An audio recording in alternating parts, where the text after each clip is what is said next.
Hi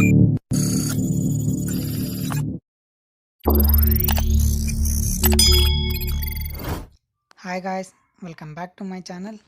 ಇವತ್ತಿನ ವೀಡಿಯೋದಲ್ಲಿ ಏನು ತಿಳ್ಕೊಳ್ಳೋಣಪ್ಪ ಅಂದರೆ, ನಿಮ್ಮ ಫೋನ್ ಏನಾದರೂ ಹ್ಯಾಂಗ್ ಆಗ್ತಾಯಿದ್ರೆ ಅದನ್ನು ಹೆಂಗೆ ಸಾಲ್ವ್ ಮಾಡೋದು ಅಂತ ತಿಳ್ಕೊಳ್ಳೋಣ. ಬನ್ನಿ ಇವತ್ತಿನ ವೀಡಿಯೋನ ಶುರು ಮಾಡೋಣ.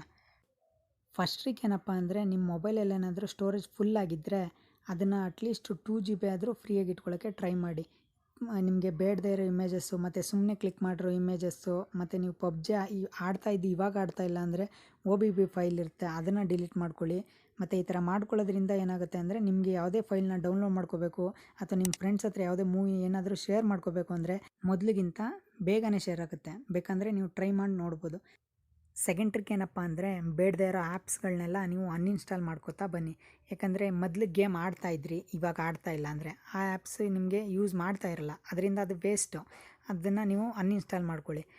ನೀವು ಯಾವುದೇ ಕಾರಣಕ್ಕೂ ಕೂಡ ಇನ್ಬಿಲ್ಟ್ ಅಪ್ಲಿಕೇಶನ್ಗಳನ್ನ ಲೈಕ್ ಕ್ಯಾಲೆಂಡರು ಮತ್ತು ರೆಕಾರ್ಡರು, ಕ್ಯಾಲ್ಕುಲೇಟ್ರು ಅದನ್ನು ಯಾವುದನ್ನೂ ಅಪ್ಡೇಟ್ ಮಾಡೋಕ್ಕೆ ಹೋಗಬೇಡಿ. ಅಪ್ಡೇಟ್ ಮಾಡೋದ್ರಿಂದ ನಿಮಗೆ ಅದರದ್ದು ಸ್ಟೋರೇಜ್ ಕೂಡ ಜಾಸ್ತಿ ಆಗುತ್ತೆ ಮತ್ತು ನಿಮ್ಮದು ಫೋನು ಹಳೆ ಬಿಲ್ಟ್ಗೆ ವರ್ಷನ್ಗೆ ಇದಾಗಿರುತ್ತೆ, ರೆಡಿ ಮಾಡಿರ್ತಾರೆ. ಆದರೆ ನೀವು ಅಪ್ಡೇಟ್ ಕೊಡೋದ್ರಿಂದ ಆ್ಯಪ್ ಏನೋ ಚೆನ್ನಾಗೇ ವರ್ಕ್ ಆಗುತ್ತೆ, ಬಟ್ ನಿಮಗೆ ಅದು ಮೊಬೈಲ್ ತುಂಬ ಸ್ಲೋ ಆಗುತ್ತೆ. ನಿಮಗೇನಾದರೂ ಇನ್ಬಿಲ್ಟ್ ರೆಕಾರ್ಡರ್ ಆಪ್ಷನ್ ಇತ್ತು ಅಂದರೆ ನೀವು ರೆಕಾರ್ಡರ್ ಡೌನ್ಲೋಡ್ ಮಾಡ್ಕೊಳ್ಳೋ ಅವಶ್ಯಕತೆಯೇ ಇರೋದಿಲ್ಲ. ವಿಡಿಯೋ ಏನಾದರೂ ಇಷ್ಟ ಆಗಿದ್ದರೆ ನಮಗೆ ಸಬ್ಸ್ಕ್ರೈಬ್ ಮಾಡಿಕೊಂಡು ಸಪೋರ್ಟ್ ಮಾಡಿ ಅಂತ ಹೇಳ್ತಾ ಬನ್ನಿ ಮೂರನೇ ಟ್ರಿಕ್ನ ನೋಡೋಣ. Background running apps. ನೀವು ಎಕ್ಸಾಂಪಲ್ಗೆ ನೋಡ್ಕೊಬೋದು. ಪ್ಲೇಸ್ಟೋರ್ನ ನಾನು ಓಪನ್ ಮಾಡಿದೆ, ಫಸ್ಟ್ ಟೈಮ್ ತಗೊಳ್ತದೆ, ಆಮೇಲೆ ಮತ್ತೆ ಓಪನ್ ಮಾಡಿದ್ರೆ ಬೇಗ ಓಪನ್ ಆಗುತ್ತೆ. ಈ ಥರ ಮಾಡಬಾರ್ದು. ನೀವು ಮೊದಲು ತಪ್ಪು ಮಾಡೋದೇ, ಜಾಸ್ತಿ ಜನ ಇದೇ ತಪ್ಪು ಮಾಡೋದು. ಇವಾಗ ಬೇಕಾದರೆ ನಾನು ಇನ್ನೊಂದು ಸಲ ಓಪನ್ ಮಾಡಿ ತೋರಿಸ್ತೀನಿ. ಅಲ್ಲಿ ಲೇಟಾಗಿ ಓಪನ್ ಆಗುತ್ತೆ, 1 ಸೆಕೆಂಡು ಲೇಟಾಗಿ ಓಪನ್ ಆಗುತ್ತೆ. ಏಕೆಂದರೆ ಅದು ಬ್ಯಾಕ್ಗ್ರೌಂಡಲ್ಲಿ ರನ್ ಆಗ್ತಾ ಇರಲ್ಲ. ನೀವೇನಾದರೂ ಬ್ಯಾಕ್ಗ್ರೌಂಡಲ್ಲಿ ಅದು ಆ್ಯಪ್ ರನ್ ಆಗ್ತಾಯಿದ್ರೆ ನಿಮಗೆ ಅದು ಬೇಗ ಓಪನ್ ಆಗುತ್ತೆ. ಬ್ಯಾಕ್ಗ್ರೌಂಡಲ್ಲಿ ಅದು ಆ್ಯಪ್ ರನ್ ಆಗ್ತಾ ಇಲ್ಲ ಅಂತಂದರೆ ನಿಮಗೆ ಲೇಟಾಗಿ ಓಪನ್ ಆಗುತ್ತೆ. ಏಕೆಂದರೆ ಅದು ರ್ಯಾಮ್ನ ಕನ್ಸ್ಯೂಮ್ ಮಾಡ್ಕೊಳ್ಳುತ್ತೆ. ಅಂದರೆ ನಿಮ್ಮದು ರ್ಯಾಮ್ನ ಜಾಸ್ತಿ ಅದು ಆಕ್ಯುಪೈ ಮಾಡ್ಕೊಳ್ತಾ ಇರುತ್ತೆ ನಿಮ್ಮ ಬ್ಯಾಕ್ಗ್ರೌಂಡಲ್ಲಿ ರನ್ ಆಗ್ತಾಯಿದ್ರೆ. ನೀವು ನೋಡ್ತಾ ಇರ್ಬೋದು, ಆಲ್ಮೋಸ್ಟ್ ಆಲ್ ಜನ ಎಲ್ಲರೂ ಇದೇ ತಪ್ಪು ಮಾಡೋದು. ಬ್ಯಾಕ್ಗ್ರೌಂಡಲ್ಲಿ ಇಷ್ಟೊಂದು ಆ್ಯಪ್ನ ರನ್ ಆಗೋಕ್ಕೆ ಬಿಟ್ಬಿಡ್ತಾರೆ. ನಿಮಗೆ ಯಾವಾಗ ಅದು ಯೂಸ್ ಮಾಡಲ್ಲ ಫೋನ್ ಅಥವಾ ಲಾಕ್ ಮಾಡ್ತೀರಾ, ಆವಾಗ ನೀವು ಅದನ್ನು ಬ್ಯಾಕ್ಗ್ರೌಂಡ್ ಆ್ಯಪ್ಸ್ನೆಲ್ಲ ಕ್ಲಿಯರ್ ಮಾಡ್ಕೊಳ್ಳೋದು ಬೆಟರು.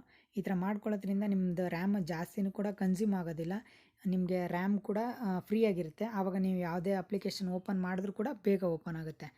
ಫೋರ್ತ್ ಟ್ರಿಕ್ ಏನಪ್ಪ ಅಂದರೆ, ಜಂಕ್ ಫೈಲ್ಸ್ನ ನೀವು ಡಿಲೀಟ್ ಮಾಡ್ಕೋಬೇಕು.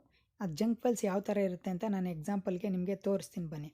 ಅಲ್ಲಿ ನೋಡ್ಕೊಬೋದು ನೀವು, ಅಲ್ಲಿ ಫೈಲ್ ಥರ ಇರುತ್ತೆ. ಅಂದರೆ ಅದು ಜಂಕ್ ಫೈಲ್ಸು. ನನ್ನ ಮೊಬೈಲ್ನ ಫ್ಲ್ಯಾಶ್ ಮಾಡಿದ್ದೀನಿ, ಅದರಿಂದ ನನಗೆ ಜಾಸ್ತಿ ಕಾಣಿಸ್ತಾ ಇಲ್ಲ. ಅದನ್ನು ಡಿಲೀಟ್ ಮಾಡ್ಕೊಳ್ಳೋದ್ರಿಂದ ನಿಮ್ಮದು ಸ್ಟೋರೇಜ್ ಕೂಡ ಫ್ರೀ ಆಗುತ್ತೆ. Fifth trick, last but not least. ನೀವು ನೋಡ್ಕೊಬೋದು, ನಾನು ಟೆಲಿಗ್ರಾಮ್ ಎಕ್ಸ್ ಯೂಸ್ ಮಾಡ್ತಾಯಿದ್ದೀನಿ. ಅದರಲ್ಲಿ ನಿಮಗೆ ಬೇಡದೇ ಇರೋ ಫೈಲ್ಸ್ ಎಲ್ಲ ಹೆಂಗೆ ಡೌನ್ಲೋಡ್ ಆಗೋಗುತ್ತೆ ಅಂತ ತೋರಿಸ್ತೀನಿ ಬನ್ನಿ. ಎಕ್ಸಾಂಪಲ್ಗೆ ನೀವು ಓಪನ್ ಮಾಡ್ಕೋಬೋದು, ಆ್ಯಂಡ್ರಾಯ್ಡು, ಡಾಟಾ ಮತ್ತು ಅದರಲ್ಲಿ ಟೆಲಿಗ್ರಾಮ್ ಎಕ್ಸ್.